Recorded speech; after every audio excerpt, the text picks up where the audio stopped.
Facebook, Instagram, Twitter, Snapchat, TikTok. Advocates are flocking to social media as a way to influence policy and politicians. But do viral posts, tweets, and snaps equal infectious influence on legislators? Stick around and find out. Hi everyone, I'm David Smith, and I run Inthrive Advocacy Solutions, your solution for lobbying and advocacy. Before launching this firm, I was leading advocates in Virginia, and we brought real changes to our criminal justice system. I also worked for Delegate Kay Corey, where I ran her commerce and energy docket. Now, I'm bringing what I've learned through mentors and hard knocks to you. Welcome to Better Advocacy in 10 minutes or less. Oh yeah, I think I got this down now. This is a series of videos helping you become a better advocate so you can turn your passion into policy. Today, we're looking at social media and politicians. Yes. So during COVID, digital campaigning exploded as it had to.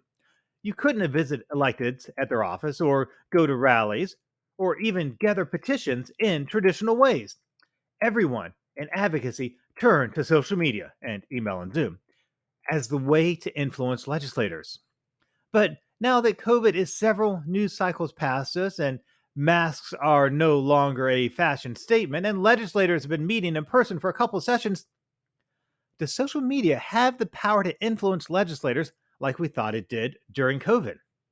Okay, I'm not going to lead you on with a long, drawn-out series of teasers and make you guess what direction this video is going to take. I'll get right to the point. Social media is not an effective tool to directly influence politicians. There, I said it. Now, if more people watch these training videos, I'd be worried about the backlash, but the last time I was viral was when I finally caught COVID in the fall of 22. Now, I'm not saying social media is useless. In fact, it can be a powerful force in your advocacy efforts. In next week's videos, I'll cover how you can use it to connect with and motivate regular folks and turn them into activists. But when it comes to directly influencing legislators, it's about as practical as me living off of my YouTube royalties. By the way, I don't make any royalties off of these videos.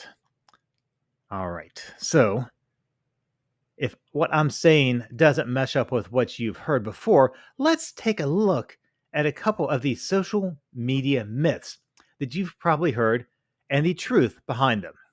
All right, first up, when I tweet or at a politician, it's a great way to get their attention because it calls them out in public.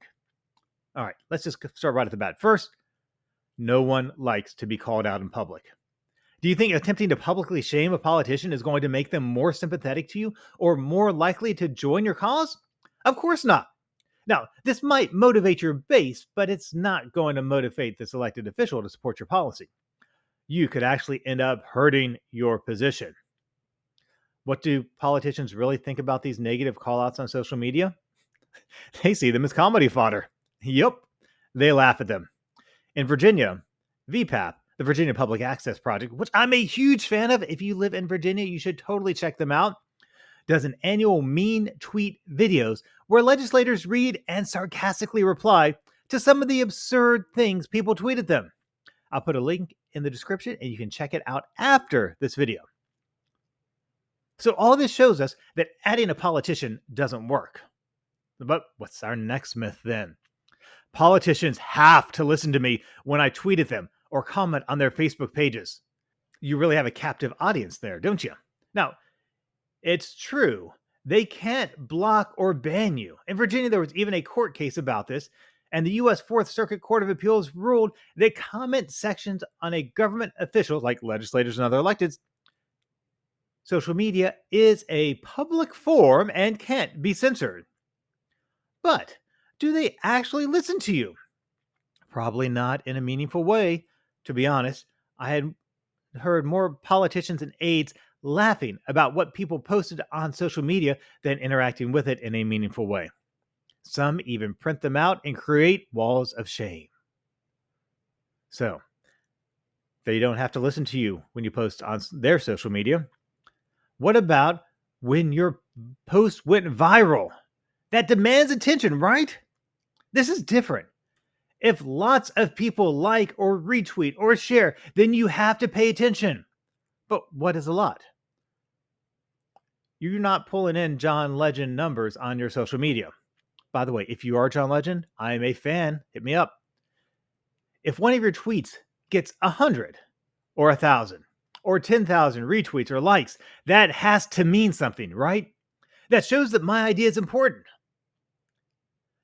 Have you watched my very first Better Advocacy in 10 minutes or less video? It's on petitions, and in it I talk about how many people are needed to get a politician to change their mind. It's more than you think. You have to have verified signatures from more constituents than the votes that separated them from their closest opponent during the last election cycle. This translates into thousands, if not tens of thousands, of verified constituents. Unless you can prove all those retweets and likes were from voters in their district, then that viral post hasn't done anything to get the politician's attention. But what about a Twitter storm? Those demand action. Twitter storms are different. Here, we've activated tens or hundreds of people to tweet the same message at a specific politician at a specific time. It will flood their feed and they'll have to take notice. And, early in my advocacy career, I had a mentor tell me that she once saw a congressman change his vote because of 5 tweets in a Twitter storm. Now, I wasn't there, so I can't confirm or deny if this really happened. But what happens in D.C. stays in D.C., right? What happens in Richmond, where I work, I noticed no one ever talked about how many tweets an issue was getting or what was getting traction on socials. So I started asking aides and electeds, how many tweets before you start paying attention to what folks are saying? The response was unanimous. None of them paid attention to what people were saying about policy on social media, on any platform. Let me say that again. Even the most social media savvy offices gave zero attention to what you're tweeting or tagging or tweet storming or posting or sharing about. Honestly, they're just not that into you. So, if politicians aren't paying attention to us when we try to get their attention on social media, what do they actually use social media for? Well, there are several things they do. First up, they want to get attention for themselves. People pay attention to politicians because they have power.